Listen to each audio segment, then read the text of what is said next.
Hello, Nyojong. Today I wanted to talk about a book that I just finished reading. Just a quick review of The Song Poet, A Memoir of My Father by Kao Kalia Yang. I don't know if you can see her name there. She's one of my favorite Hmong writers.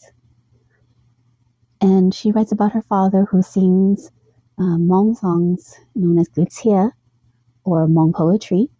And Miss Yang, she actually breaks out the format and even translates some of the txiaj.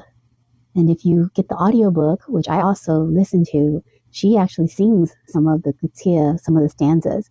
And so it's very helpful, especially if you don't know Hmong. And even if you do know Hmong, because if you're someone like me who cannot catch what they're saying when they're singing Hmong or when they're singing txiaj, it's very helpful, and she translates it. So it makes it even more powerful when she translates it. So I really appreciate that.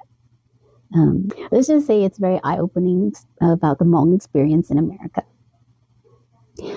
Part of that experience is about how Hmong men and women, especially first generation Hmong men and women, are coping and living in a bicultural society.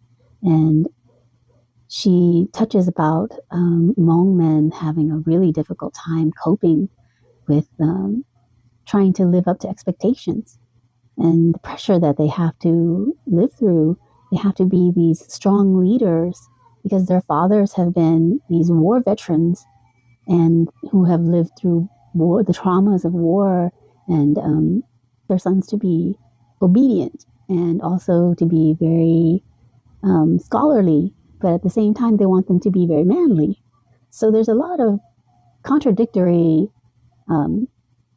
pressures on the Hmong men, and so it's very hard for them to try to assimilate into American culture, keep their Hmong culture, and then also try at the same time to follow through with expectations that are put on them. For Hmong women, it's a little easier to assimilate, but the pressures are different, and the expectations are just as hard, but a little different.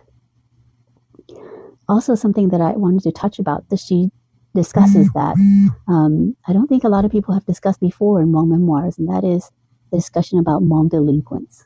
Because, especially in Fresno, back in the 90s, we had a very critical problem with gang violence. And my family was also affected by that. There was 2 drive-by shootings